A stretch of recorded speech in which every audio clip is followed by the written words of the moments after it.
Hello everyone, সবাই কেমন আছেন? আজকে আমি আপনাদের শেখাবো যে আপনারা কিভাবে নিজের অ্যান্ড্রয়েড ফোনের মাধ্যমে পাইথনের কোডিংগুলো করতে পারবেন। তো আর কোনো দেরি না করে চলুন ভিডিওটি স্টার্ট করি। তো এর জন্য প্রয়োজন আপনার একটা অ্যাপ্লিকেশনের, সে অ্যাপ্লিকেশনটার নাম হচ্ছে PyDroid 3। আর এই অ্যাপ্লিকেশনটা আপনি প্লে স্টোরে পেয়ে যাবেন। জাস্ট সার্চ বক্সে যে সার্চ করবেন PyDroid 3 লিখে সার্চ করলেই যে প্রথম যে অ্যাপসটা আসবে সেটাই এই যে PyDroid 3। তো এখানে আপনার নিচে যাবেন, নিচে যেয়ে দেখতে পারবেন রেটিংস।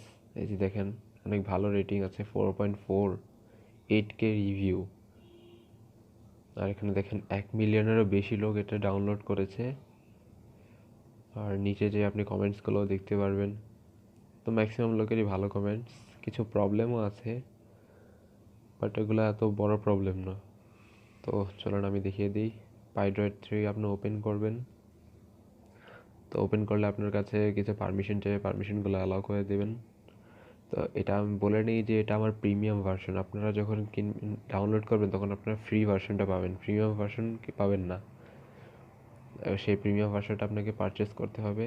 তো এখানে ওপেন করলে এরকম একটা ইন্টারফেস চলে আসবে। এখানে আপনারা কোডিং করতে পারবেন। আর এই যে উপরের যে এই অপশনটা, এটাতেই আপনার ফাইল দেখতে পারবেন।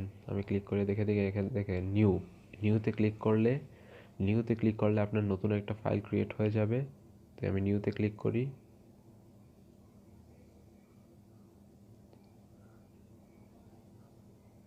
সরি, এখানে আপনার প্রথমে কিছু লিখতে হবে, তা না হলে তো নতুন ফাইল আর ক্রিয়েট করবে না, এমনি এমনি তার নিউ ফাইল দেবে না।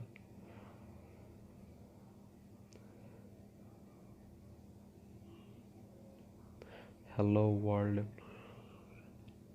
ওয়ার্ল্ড।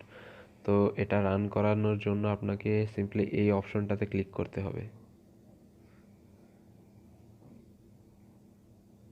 ওকে, এখানে কিছু প্রবলেম হয়েছে। এই তো দেখছেন, এখানে আমি বলে নিই যে পাইথনের ক্ষেত্রে এটা আপনারা হয়তোবা জানেন যে এখানে আমি সিঙ্গেল কোড ইউজ করেছি, আর এখানে ডাবল কোড ইউজ করেছি, আর এখানে আমি সিঙ্গেল কোড ইউজ করেছি। এই কাজটি পাইথনে করা যায় না, দোনো সাইডে আমার সিঙ্গেল কোড দিতে হবে। এখন আমি রান করি, দেখতে পাচ্ছেন এখানে আমার টাইপ হয়ে গেছে হ্যালো ওয়ার্ল্ড। তাই হোক আপনারা বুঝতে পারছেন।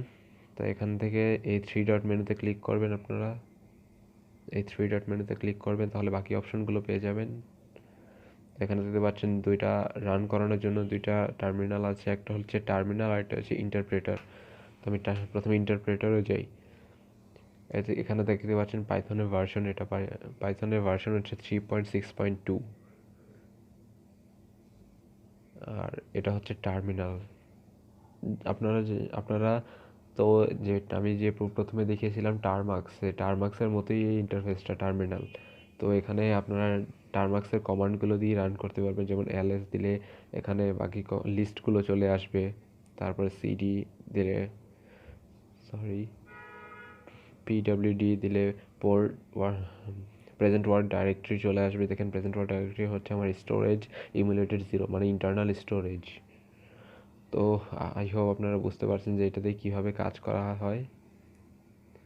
তো যদি ভিডিওটা ভালো লাগে অবশ্যই চ্যানেলটিকে সাবস্ক্রাইব করবেন আর ভিডিওটিতে একটি লাইক দিবেন।